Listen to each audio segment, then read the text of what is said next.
Es tev izaicinu atrast manā risinājumā kļūdu.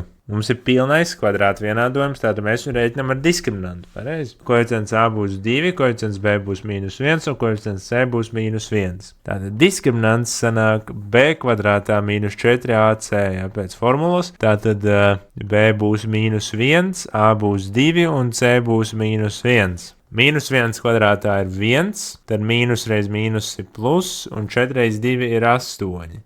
Tā diskriminants sanāk 9. Ok.